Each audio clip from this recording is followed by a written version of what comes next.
Things started then and introduced the leader of the Labour Party, Jeremy Corbyn.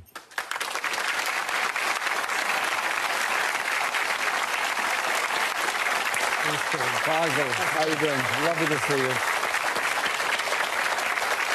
At this point, I should point out that the audience members have been carefully selected to provide balance. A third are declared Conservative supporters, a third are for Labour and a third are undecided. So let's get started with our first question, which comes from Ines. Ines. Mr Corbyn, in your speech following the Manchester attack last Friday, you stated that no government can prevent every terrorist attack and that we need a foreign policy that reduces rather than increases the threat to this country. Islamic State have clearly stated that anyone who doesn't abide by their ideology is their enemy. So why should we soften our foreign policy if it is blatantly obvious that there is no room for negotiation? It's not about softening our foreign policy. It is about absolutely condemning what happened in Manchester. Innocent lives were taken, young women and girls out enjoying themselves for the evening. That's the society we live in. That's the society I want to live in.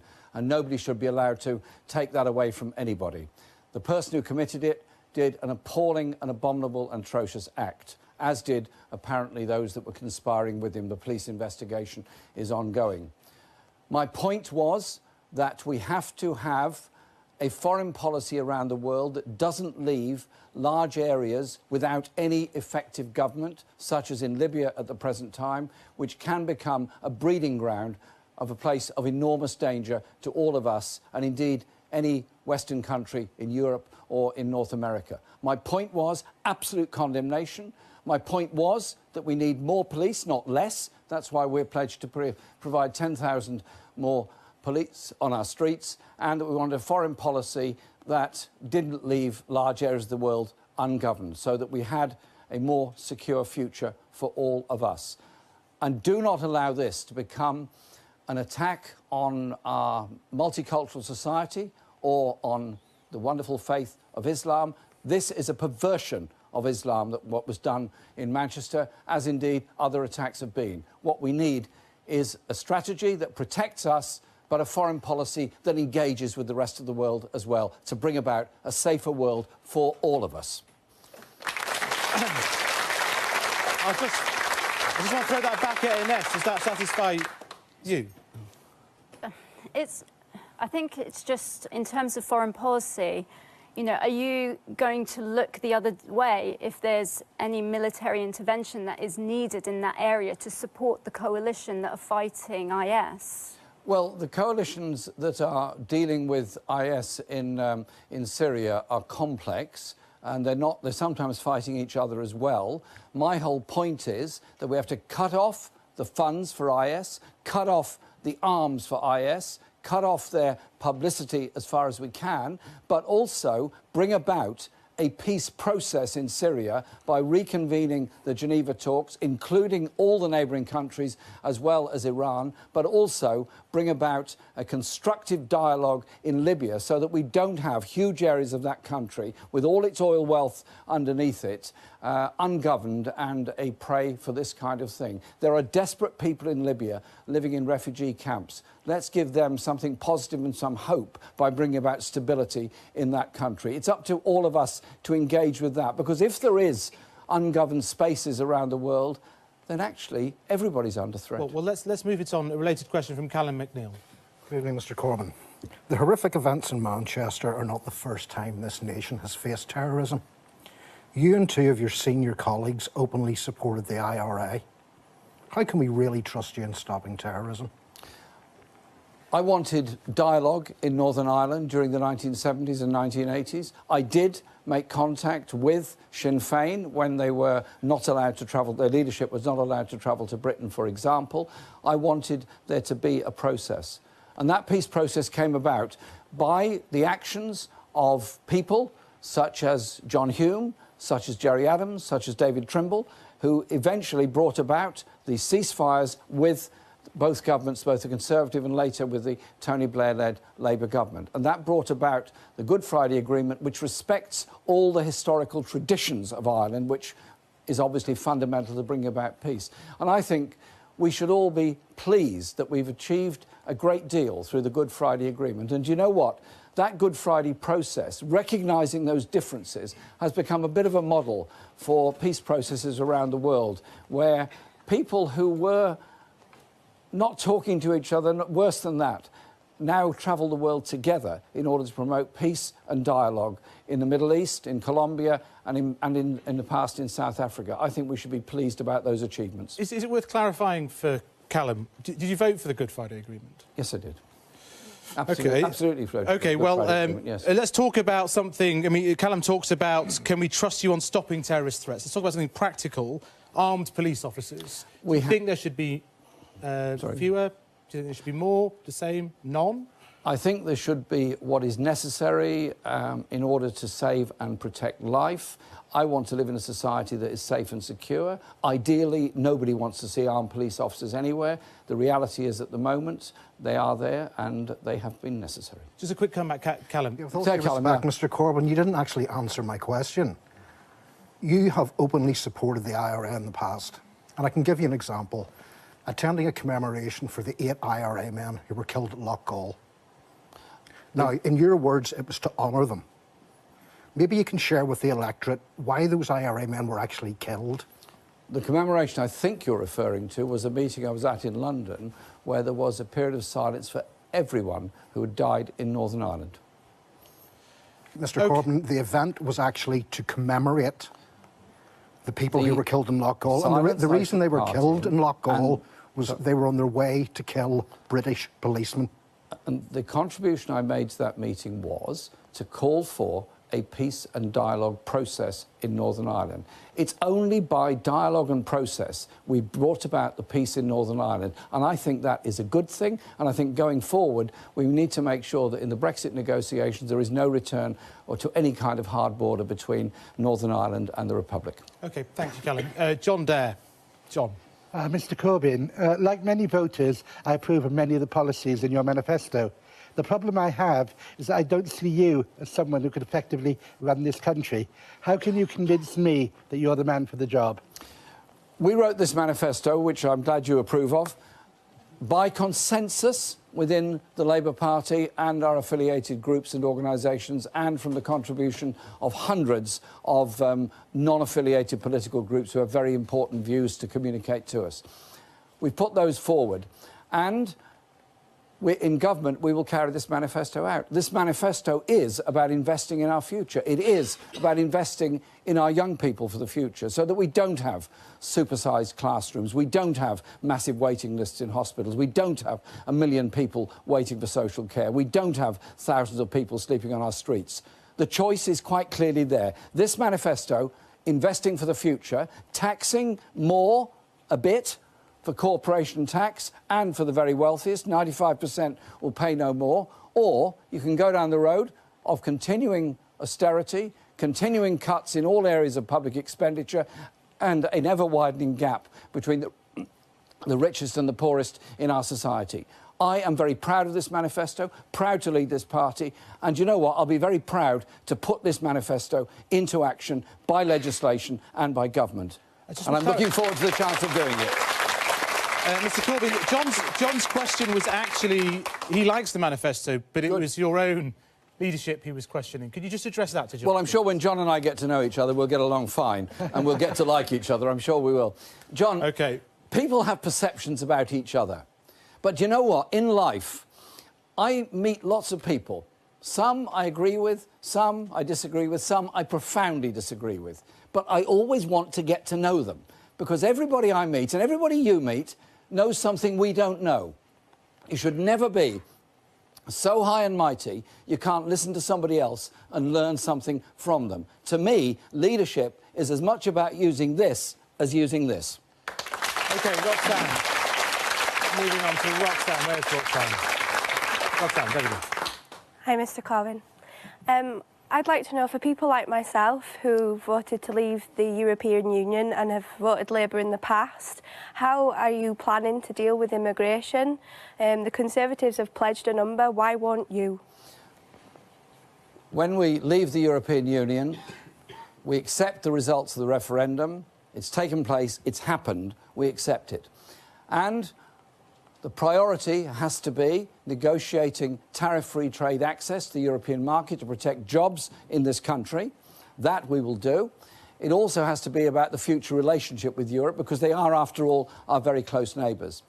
On the issue you mentioned of immigration, the free movement is implicit in membership of the European Union. It obviously stops when we leave the European Union.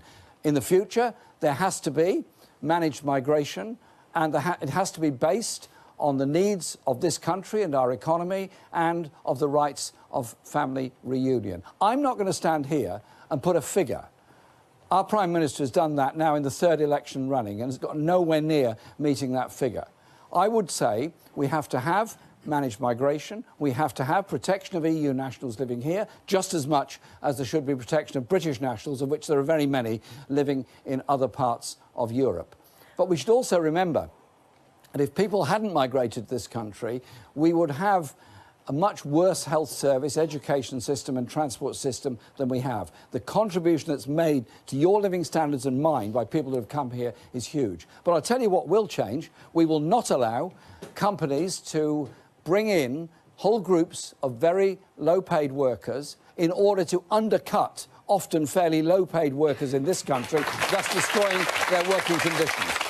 And so that is part of that managed process. At the moment, we have some disgraceful undercutting and we have huge impacts on different communities. The other point I just make in finality on this, because I can see Faisal's moving his hands, is that we would also reinstate something that Gordon Brown introduced when he was Prime Minister, which was an impact fund for communities that had had an influx of new residents and needed support on vital local services. And so we accept the result, we negotiate with Europe, we have a good relationship with Europe, and we manage our own future. Just help Roxanne out here. You won't give a number, but the current net figure is 248,000. Higher, lower, well, the same?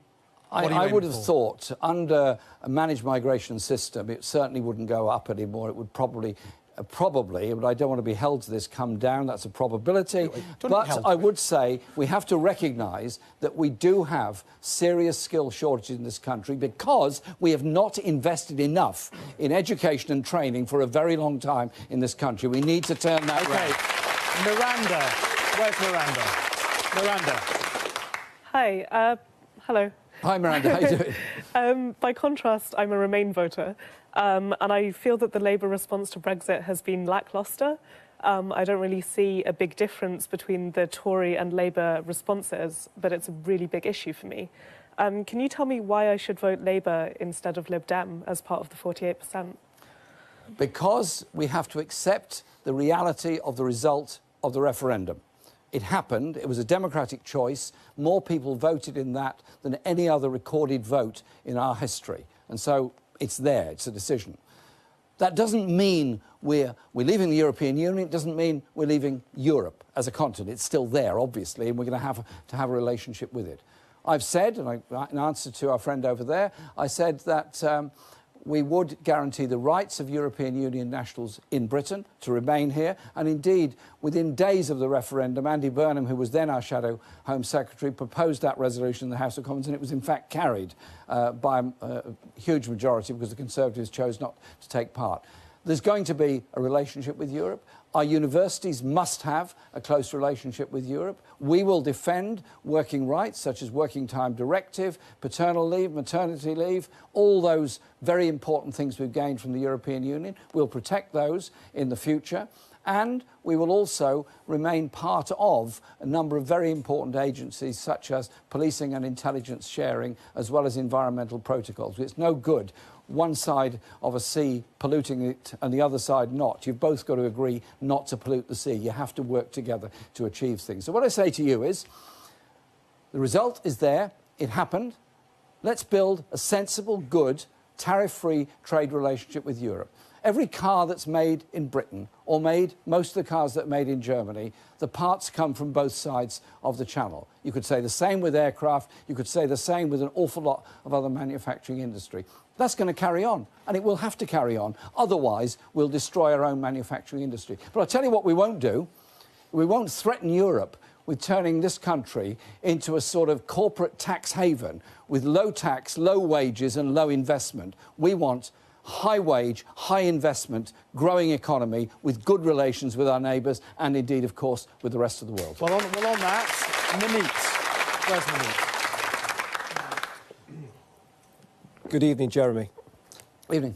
I'm a proud Mancunian and a small business owner brought up in a Labour voting household by salt-of-the-earth parents who gave me their best. Why have you made it impossible for me to vote Labour in this election with your ruthless, short-sighted policies such as 26% corporation tax, the abolishment of zero-hour contracts, £10 an hour minimum wage, and now you want to put VAT on my children's school fees?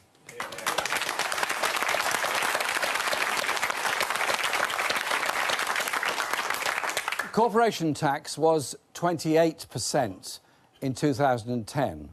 This government has reduced it and proposes to reduce it further. We're going to put it back up to 26%. And why are we doing that? Because this country is badly divided between the richest and the poorest. You put corporate tax and tax at the top end down, the division gets greater. Are you happy that so many of our children are going to school with supersized classes? So many of our children are going to school hungry. Are you happy with so many people waiting for hospital operations, 1 million waiting for social care? You don't address these problems by ignoring them. I appeal to you, as obviously a traditional person who supported our party, recognise that we're all better off when everybody is better off. And your children want to get a home of their own in the future. If we build the homes for them, both to rent as well as to buy, then they've got a better chance. Your children, I'm sure, would like to go to university. I do not believe we should charge fees for our students to go to universities because we all benefit from them graduating and becoming well-qualified citizens. So what we're proposing in this manifesto is transformational, because for the first time for many years, we're saying this younger generation should not be worse off than we are or ones that went before. They should actually be better off. This is about rejigging the way that we run our economy. But I'd also say to anyone running a small business, I work with small businesses. I talk to them. I listen very carefully to what they have to say. They are often very badly exploited by much bigger business who delay on payments, often don't pay at all, and force them out of business. We want a society and an economy that invests and a legal system that protects those that are working really hard. Surely a £10 an hour minimum wage, a living wage, a real living wage by 2020 would mean we actually spend probably a bit less on working tax credits, but it would also make an awful lot of people a lot better off. And do you know what? They'd spend the money in the local economy. It would be something that would be good for all of us. I appeal to you, think again. How did we get our welfare state in Britain? How did we get our National Health Service? We got it because the Labour Party was bold enough in the post-war period to invest in the future. Mr. Cook, our Labour government will do the same. We're just trying to get one more. David Gerard. David, where's David? Hi, this way. Okay. Given your long-standing support for nuclear disarmament, would you be prepared to use the nuclear deterrent, and if so, in what circumstances? I want to live in a world that's free of the danger of a nuclear holocaust. Any nuclear weapon used anywhere in the world is a disaster for all of us. And I've spent my life working with peace organisations, working with the United Nations over the Nuclear Non-Proliferation Treaty in order to bring about global disarmament. I would see my responsibility as our Prime Minister to contribute to a world of peace in the future. That means being very serious about the dangers, very serious about promoting what China is trying to achieve in Korea with the six-party talks, be very serious in what President Obama achieved with his agreement with Iran, but also look at the other threats that we face as well. Cyber attacks are very serious. We saw that with the attack on our National Health Service only a couple of weeks ago. Random acts of terror, such as we saw in Manchester, are a real threat as well. We have to defend our way of life, our society and our country by an intelligent engagement with the rest of the world. And I want to bring about our contribution to a more peaceful world. Can I just keep to the practical implication of David's question, which is in 11 days' time you could be Prime Minister and you would have to write those letters of last resort to the Trident submarine commanders. Are you going to write those letters? I will write the appropriate letter to our commanders, who are obviously very responsible, very loyal naval officers. OK. Well, that brings us to the end of our first question and answer session of the evening. Thank you very much, Mr Corbyn. Thank you. And thank you very much.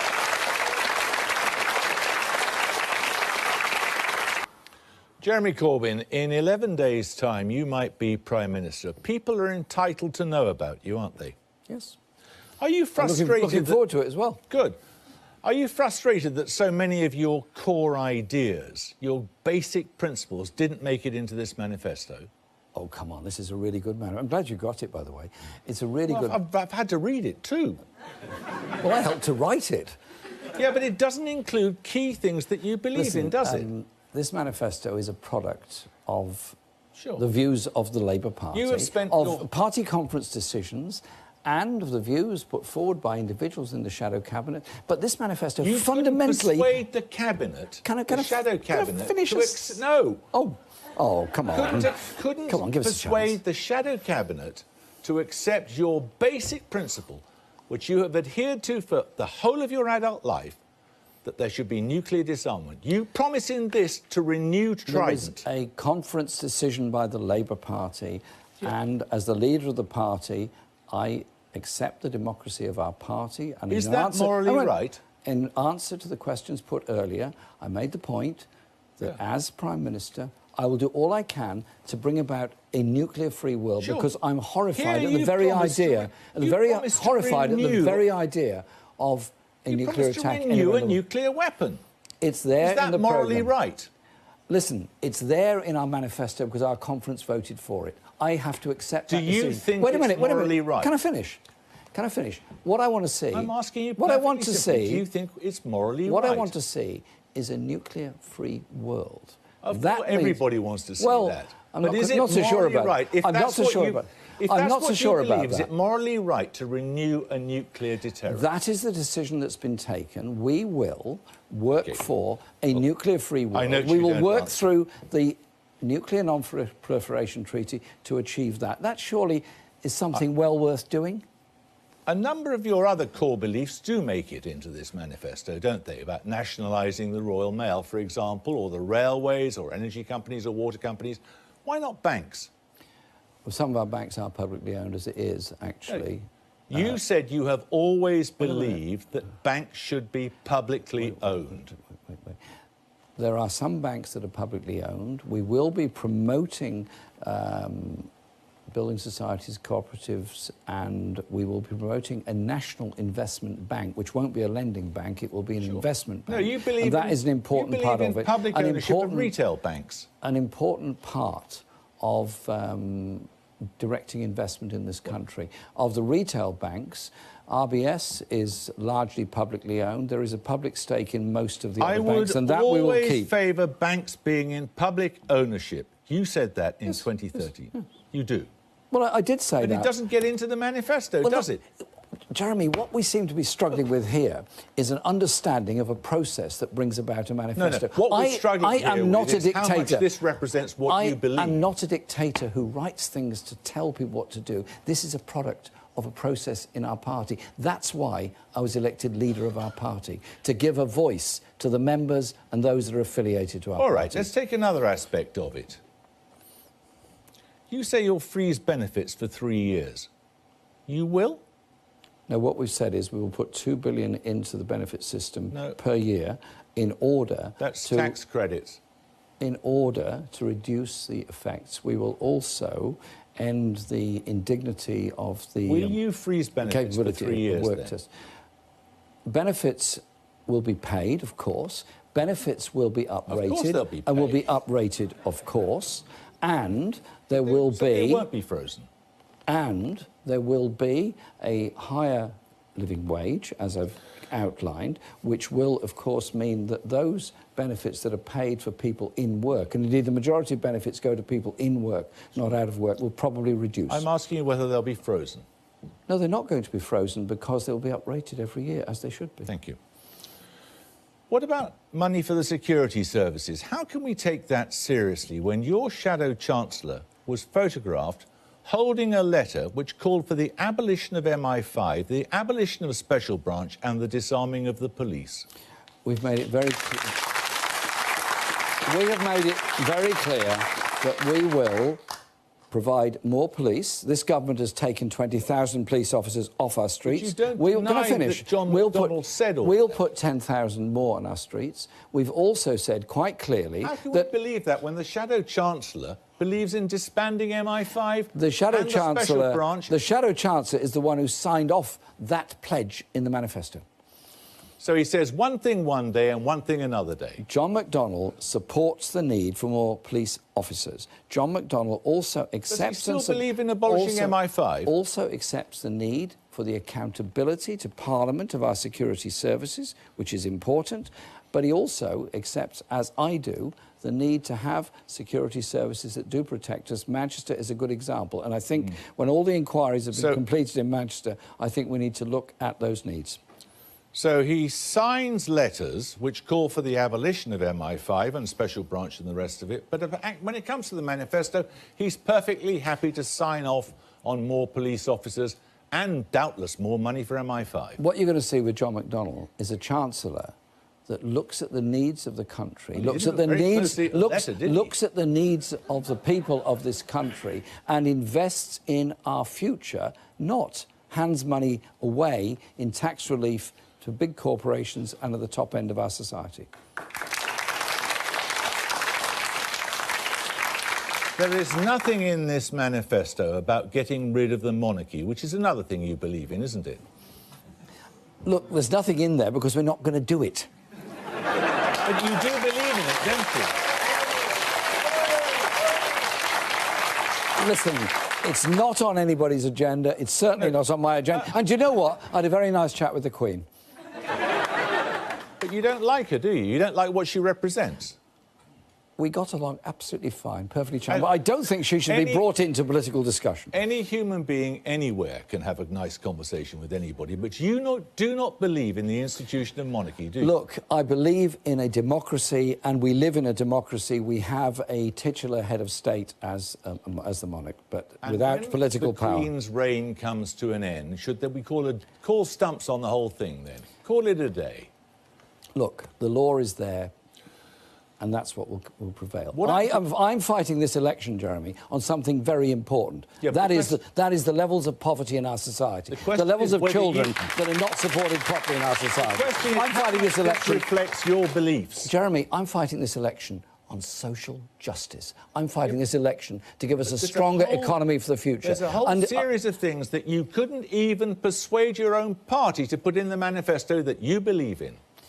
Jeremy, this manifesto reflects what would be a profound and very good change in our society. Because for the first time, you'd have a government that was saying, you cannot go on loading our students with debt. You cannot go on overcrowding our classrooms. You cannot go on underfunding our hospitals. You have to invest by all of us for the future of all of us. Sure. I don't want to live in a country of food banks. I don't want to live in a country of homeless people. I want to live in a country that actually does seriously care for all. When you're Prime Minister, you will have to take this country into negotiations with the rest of Europe. Yes. When they look at you and they see a man who cannot get his core beliefs into his own manifesto, are they going to take you seriously?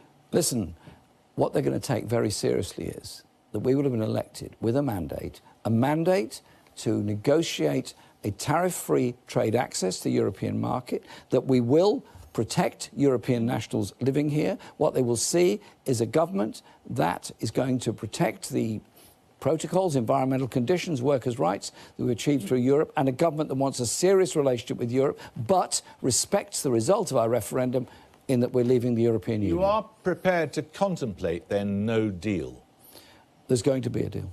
There is going to be a deal. Would you leave Europe without a deal? We will make sure there's a deal. And you know what? We won't How much of our money are you prepared to give Brussels? We won't Brussels? start the negotiations by megaphone diplomacy and threatening Europe with some kind of offshore tax haven on the shores of Europe. We'll start those negotiations seriously with respect to them. How much money are you prepared to give to Brussels in order to get a deal? Jeremy, there are going to be negotiations over all of that. I've seen the figures that Michel Barnier has bandied around. I don't recognise those figures. Others may not also. We will obviously negotiate. And where we have a legal obligation, it must be met. Where the EU has a legal obligation, it must be met. But we have to recognise... So you've done some sums? We have to recognise... You've done some sums, haven't you? We have to recognise... You know how many billions it is. We have to recognise we're leaving the European Union. The priority has to be tariff-free trade access, because we have a lot of manufacturing industry... Haven't you done any sums? Can I finish, please? Really? Just for a second? No, I'm asking you for a figure. Trying to explain... How much are you prepared to give to get a deal? Jeremy, I'm trying to explain the basis on which we propose to negotiate. And I'm asking you a very simple question. How much are you prepared to pay to get a deal? There is no answer to your question, because nobody could answer it at this stage. You don't know. I've said what we would do is pay that we are legally required to do. There will have to be an agreement on trade access. Now, it's not a one-way street, because all of our manufacturing industry relies on supply chains across Europe, as indeed many European manufacturers supply supply chains from this side of the Channel as well. Would a Corbyn Brexit mean lower immigration to this country from outside the EU? We had that discussion with the audience earlier on.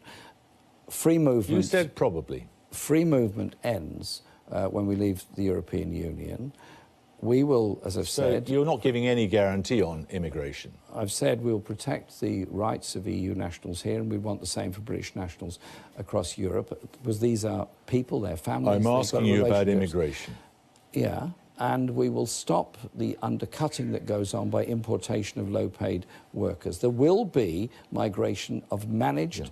necessary to sustain our economy. I'm not going to sit here and make promises. Theresa May has done that for the third election running and hasn't got anywhere near meeting her promises in the last two. So you're not making any promise about whether you would reduce immigration? I suspect it would probably be slightly less or less, probably. But probably is hardly a commitment, is it? Nobody... Do you think there are too many immigrants in this country? Listen, we require migrant workers to maintain our health service and much of our industry. We have a skills gap because we haven't invested enough in skill training.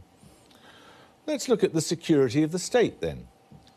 The primary duty of a Prime Minister, the overwhelming duty, is the protection of the state. And yet the only time in recent history that there has been an invasion of British soil was the invasion of the Falklands. And you recall what you said then, well, don't you? I wanted there to be a UN-brokered plan of a ceasefire at that time, which President Terry of Peru was trying to pursue. You said that young, unemployed men were being sent to the South Atlantic to die in pursuit of a Tory plot. What I wanted was a stopping of that war. I didn't want any young men, British or Argentinian or anybody else, to die in that war. And as... Did you not think the Argentines should have got out of the Falklands? I don't think they should have gone in there, but I also think there should have been an opportunity to prevent that war happening by the UN, which was being attempted at that time. So you do think it was a Tory plot, do you? No, I think it was important. Why did you say so, then? I think it was important that there should be a negotiated solution to that through the United Nations. That surely... If you didn't believe it was a Tory plot, Jeremy, why did you say you thought it was? Jeremy, Margaret Thatcher made a great deal of the whole issue, as everybody could see at the time. I felt that she was exploiting the situation, but there has to be, at the end of every conflict, there has to be a peace process. So why don't we start with the objective of trying to get a peace process? Looking back on it, you realise you were use our wrong, councils through the United Nations to achieve because that. It's quite possible that in a couple of weeks' time, if you're sitting in Downing Street, the Chief of the Defence Staff could come to you and say, we have eyes on a man in Iraq or in Syria or in Afghanistan who is plotting a bombing campaign in Britain. You have 20 minutes to make up your mind as to whether we take him out with a drone strike. Now, if you think... Do you think that's a Tory plot as well? I would want to know the circumstances, the evidence, and what would happen. It's happened before. And also what the effect of it would be on innocent civilians around. Because you would be prepared to take such a decision, listen, would you? You would be prepared to take such a decision. Taking somebody, killing somebody actually happened outside Parliament, what, a month ago, didn't it? Yes. And I think you have to look at all the evidence that's there. But you can't answer a hypothetical question without the evidence around But it. it's not really hypothetical. It's a completely hypothetical with David question. Cameron and Jihadi John. It's a completely hypothetical question. We have to look at the evidence that's there You at the would time. be prepared We have to to look decide at the that evidence such a that's there at threat the to the time country had to to be make neutralised. that fatal decision one way or the other. Why did you describe the killing of Osama bin Laden as a tragedy? Because I think he should have been arrested and I think he should have been put on trial. And he could have been. You think that was a tragedy? I think the whole Afghan experience is a tragedy, and I think he should have been put on trial. See, what bothers a lot of people is the friends that you have made in your campaign, doubtless heartfully felt for peace. Like Hamas, for example. You know that Hamas have killed civilians, and yet you call them your friends. It was inclusive language at a meeting in which I was promoting the idea of a two-state solution, in which I was promoting the need for dialogue between Israel and all aspects of Palestine, including Hamas, as well as including Fatah. I think to bring about a peace process, that is important. Do you know what happened last night in Tel Aviv? There was a very large demonstration of people wanting a peace process and a dialogue. I think those are people you've got to work with. You've got to work with people often you don't agree with and don't like. You're happy to call Hamas your friends, despite the fact they kill It was an inclusive piece women of and children. It was an inclusive piece of language in order to get a meeting underway. I do not agree with them. I do not support them. I want there to be a process. No, but at the end of the day, there has to be a process in which people talk to each other. You know that. Jeremy Corbyn, thank you.